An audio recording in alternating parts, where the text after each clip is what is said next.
आजादी के 79 साल पूरे होने के मौके पर प्रधानमंत्री नरेंद्र मोदी ने अगले चरण के जीएसटी सुधारों यानी नेक्स्ट जनरेशन जीएसटी रिफॉर्म्स का ऐलान किया। अखबारों और टीवी चैनलों में आपको ज्यादातर रेट कट्स यानी टैक्स में कटौती की ही बातें सुनाई दी होंगी, लेकिन असल में ये सुधार सिर्फ रेट कट्स तक सीमित नहीं है।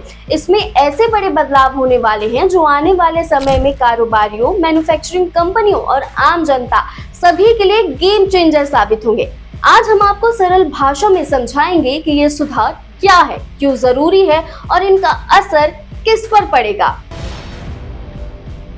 जीएसटी में एक बड़ी समस्या थी। कई सेक्टर में इनपुट टैक्स यानी कच्चे माल पर लगने वाला टैक्स, आउटपुट टैक्स यानी तैयार प्रोडक्ट पर लगने वाले टैक्स से ज्यादा होता था। अब जब इनपुट टैक्स ज्यादा है और आउटपुट टैक्स कम, तो बिजनेस वालों के पास आईटीसी यानी इनपुट टैक्स क्रेडिट इकट्ठा हो जाता है। इसका मतलब उनके पैसे फंस जाते हैं और वर्किंग कैपिटल की दिक्कत खड़ी हो जाती है।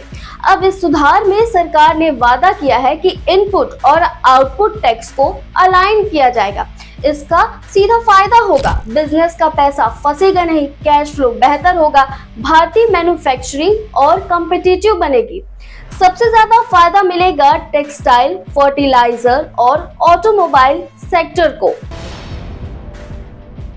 जीएसटी में एक और बड़ी मुश्किल थी समान चीजों पर लगने वाला अलग अलग टैक्स रेट। जैसे अगर एक बिस्किट 12% वाले स्लैब में और दूसरा लगभग वही बिस्किट 18% वाले स्लैब में, तो झगड़ा होना तय है। इस वजह से कारोबारियों को विवाद, मुकदमे और कंप्लायंस की दिक्कतें झेलनी पड़ती थी। अब ये सुधार कहता है कि गुड्स और सर्विसेज के टैक्स क्लासिफिकेशन को आसान और एक समान बनाया जाएगा। इससे विवाद कम होंगे, मुकदमे घटेंगे और बिजनेस को टैक्स भरना और आसान हो जाएगा। दोस्तों, आपको याद होगा जब 2017 में जीएसटी लागू हुआ था तो राज्यों को भरोसा दिलाने के लिए सरकार ने कहा था अगर टैक्स रेवेन्यू में कमी आई तो उसकी भरपाई कंपनसेशन सेस से की जाएगी, यानी कि राज्यों को हर साल पैसा दिया जाएगा ताकि उन्हें घाटा ना हो। लेकिन अब सरकार ने साफ कहा है कि 21 मार्च 2026 के बाद ये सेस खत्म हो जाएगा। राज्यों ने चिंता जताई है, लेकिन सच ये है कि जीएसटी आने के बाद से राज्यों की औसत टैक्स ग्रोथ 0.65 से बढ़कर 1.23 हो गई है, यानी टैक्स कलेक्शन पहले से कई बेहतर हो चुका है। सरकार के पास टैक्स दरों को रैशनलाइज करने की ज्यादा गुंजाइश होगी। कुछ प्रोडक्ट्स जैसे तंबाकू और मोटर गाड़ियों पर टैक्स दर कम हो सकती है, लेकिन रेवेन्यू बनाए रखने के लिए 40% स्लैब जैसे कदम उठाए जा सकते हैं, खासकर सिन गुड्स के लिए। जीएसटी रिफॉर्म्स का सबसे बड़ा हिस्सा है टेक्नोलॉजी का इस्तेमाल। अब बिजनेस के लिए जीएसटी से जुड़ी प्रक्रियाएं और आसान होगी। छोटे बिजनेस और स्टार्टअप्स के लिए ऑनलाइन तेज और आसान रजिस्ट्रेशन, रिस्क बेस्ड प्रोफाइलिंग से 95% आवेदन 3 दिन में मंजूर।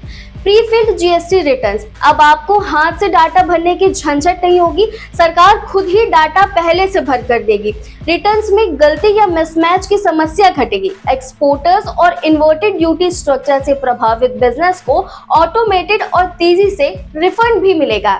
इससे बिजनेस की कैश फ्लो और एफिशिएंसी दोनों सुधरेगी। तो दोस्तों, साफ है कि नेक्स्ट जनरेशन जीएसटी रिफॉर्म सिर्फ टैक्स कम करने के बारे में नहीं है। ये सुधार बिजनेस का पैसा फंसने से रोकेंगे, टैक्स क्लासिफिकेशन को आसान बनाएंगे, राज्यों के रेवेन्यू को स्थिर करेंगे और टेक्नोलॉजी से पूरी प्रक्रिया को तेज और पारदर्शी बनाएंगे।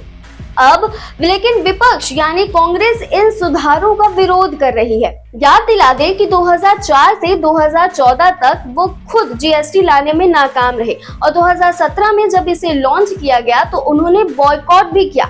आज वही कांग्रेस रेट कट्स का क्रेडिट लेना चाहती है, लेकिन असल सुधारों को सपोर्ट नहीं कर रही। तो दोस्तों, आपको क्या लगता है ये next generation GST reforms Bharat की अर्थव्यवस्था के लिए कितना बड़ा बदलाव साबित होंगे? क्या ये कारोबारियों की मुश्किलें आसान करेंगे या फिर नए विवाद खड़े होंगे? आप अपने विचार हमें कमेंट सेक्शन में जरूर लिखें और ऐसी ही वीडियोस के लिए वयम भारत को सब्सक्राइब करना ना भूलें।